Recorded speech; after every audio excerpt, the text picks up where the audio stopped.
Ooh, this is very exciting. Hello everybody, thank you so much for coming to this talk, A Westerner's Guide to the Japanese Games Market. So, my name is Heady-Carroll. I am the co-founder of Arcane Circus, a two-person game development team based in the Netherlands.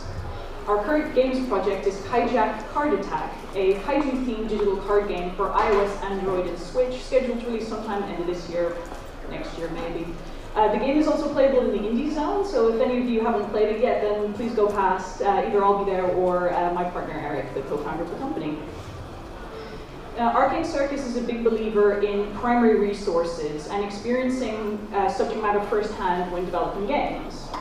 Due to Kaijack's subject matter, kaiju media, which is a Japanese film genre, as well as our desire to bring the game to Japan, Kaijack has been an opportunity for us to learn about Japanese culture, the game development there, and get to know the game development scene.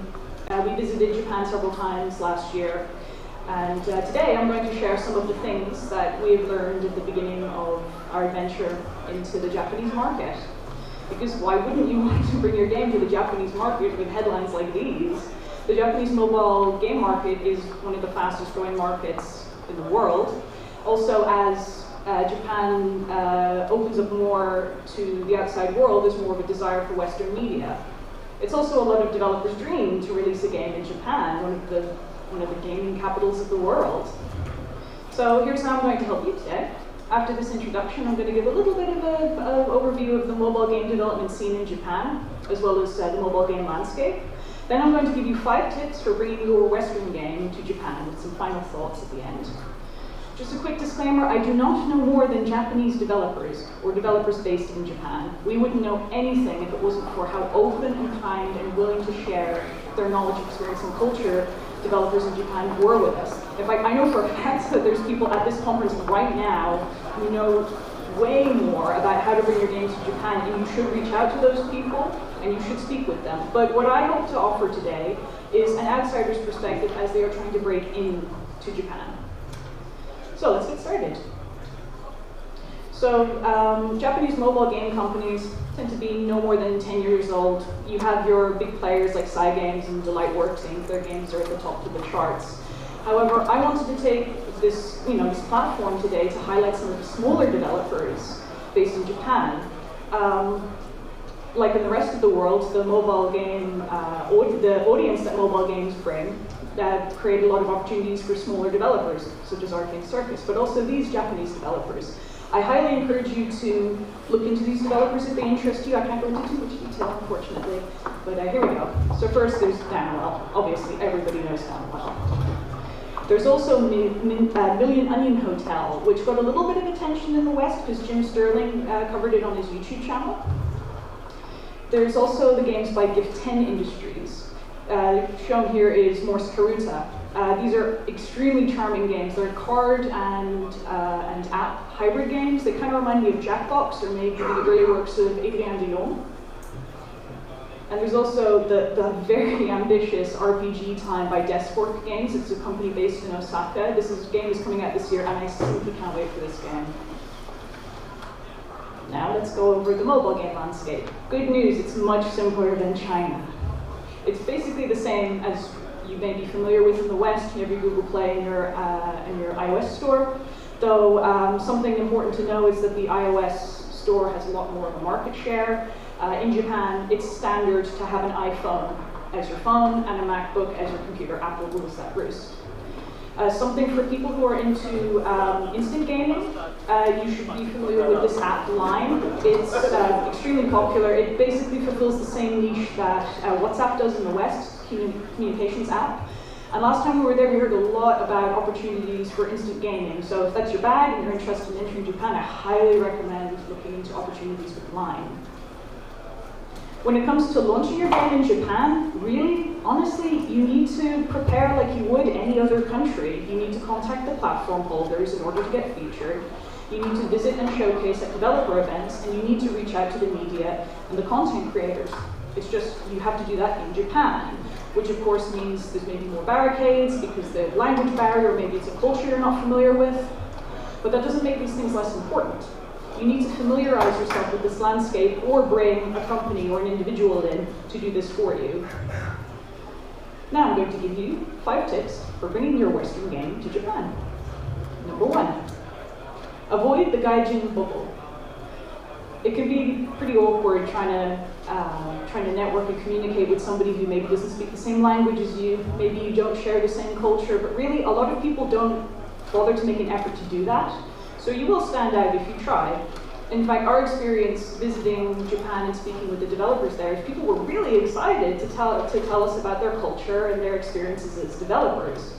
Having said that though, you really do need to have somebody with experience of Japan involved in your project. Somebody who's lived there. Even better if it's somebody who was born there, and bonus points if they already have a network of in the games industry there. Now it's possible that this person may be you, in which case you don't have to worry, but if you don't have somebody who kind of fills this brief in your team, you need to find somebody. It can be a developer, if you're a smaller team, it can be a company, it can be an external, like an external party, but this isn't really optional. You need to have this. You need somebody who can spot cultural faux pas in your game, or someone you can test your assumptions on. Number 2, please don't be superficial with your Japanese influences. Don't just add an anime style because you think that will do well. Don't chase trends or themes that you think, oh, they like that in Japan. People know when they're being pandered to. Like, for example, I'm Irish, and I'm not going to play Super Mr. Leprechaun's Potato Famine Puzzler just because I'm Irish. I'd play because that sounds amazing. Somebody here, please make that game immediately. But it's amazing how often I see people who seem to think that just kind of adding sort of semi-cultural elements to their games will make it more appealing in that culture, but really all it does is demonstrate that you know nothing about that culture. In fact, really, we've kind of found that the opposite is true in Japan. As Japan opens up more to the outside world with its media, there's a hunger for media that is clearly not Japanese. In fact, it's kind of trendy. Our friends at Rusty Lake Studios, which is a Dutch company, their games have done very well in Japan, and they're very European looking. And you can see it in other media as well. Pingu and Powerpuff Girls, Deadpool, and Adventure Time are obscenely popular in Japan. Now, you could argue that some of these are influenced somewhat by Japanese media, but they're clearly not made by a Japanese hand. And I believe that they did well because of that, rather than in spite of that. Number 3, Japanese business is built on long-term relationships. We were advised when we first started trying to bring Kaijack to Japan that when you're doing business, it's much slower, you require more meetings, but those relationships will be a lot stronger. This is something, I knew about this, but I didn't really feel it until I had been in Japan for a month and had only done business with developers based in Japan. And then I went to a Nordic game developer meetup. Now there's nothing, of course, nothing wrong with the European way of networking, but I kind of had whiplash at almost how aggressive Western networking is. For example, people would ask what I do, would tell me what they do, propose working together, or conveniently leave the conversation much quicker than when I was dealing with developers based in Japan. So just something to keep in mind. You have to go a little bit slower, but the relationships that you develop may be stronger in the long run. Number 4, translate your game into Japanese and do it properly. You need to get a reputable localizer to do your translation, and you need to pay them well for it. Have you ever played an Asian game where they clearly just put the language through Google Translate? It doesn't get better if you do it the other way around. Not only does the perceived value of the game, but also the player's immersion is just shattered if the translation isn't good, so do this right. And finally, number 5, if you're going to bring your game to Japan, really, you need to visit Japan. If you're learning about Japan from the outside, you're limited to the information that's made accessible to you. There's a lot of day-to-day culture and trends and activity going on that you aren't able to experience unless you're experiencing it firsthand. But actually, do you know what? No, visiting Japan isn't even enough. If you don't take the effort to reflect on culture and your own culture and analyze a new culture and see the differences and observe how the culture affects its media and how the media affects its culture, really you're not going to learn very much. In fact, this is a skill that I feel is underappreciated when it comes to making games for any target audience, not just for Japan. And a quick bonus tip, when you go to visit Japan, and if you happen to be in Tokyo, you must visit the Tokyo Indies, which is every month at the Fab Cafe in Shibuya. This is us presenting Kaijack in August of last year. It's an opportunity for local developers and visiting developers to showcase what they're working on. And it's a very good networking opportunity. Not only did we get feedback from students and veteran game developers who were visiting, but we also spoke to some publishers while we were there. So highly recommend this event. So here's a summary of the 5 points. This is for anyone who wants to take a photo and just have all the information in one place. Just give you guys a second to take it.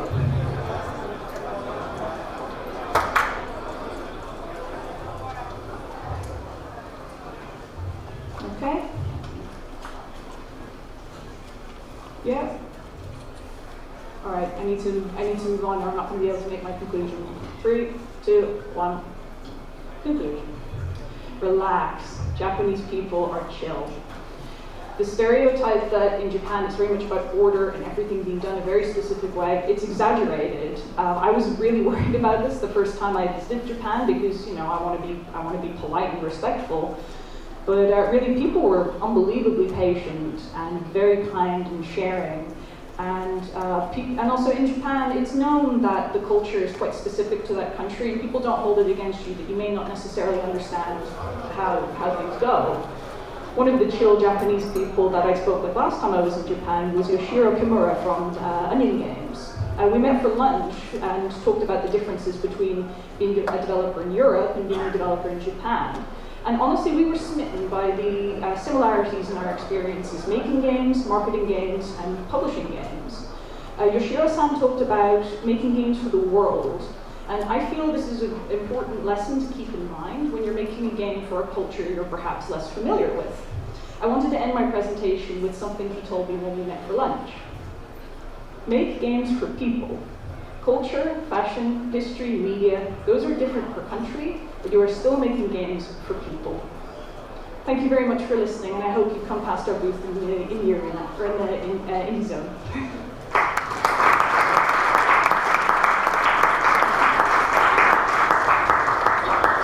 Fantastic, thank you very much. Do we have any questions?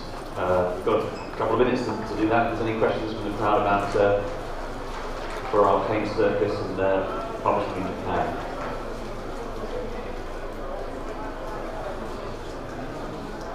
Oh, is that a question at the back? No, I think it's just a stretch. Can you tell us maybe just a little bit about your game? So it's Kaijack, but what sort of game is it? Kaijack is a kaiju-themed card game. Right. The player chooses one of 3 kaijus, and they rampage through a city and attempt to take over territory from other kaiju. The only problem is that in this world the kaiju are indestructible, so when they fight, like Godzilla style, nobody wins. So the kaiju invented a card game, which is a clear winner and loser, to determine who gets the territory.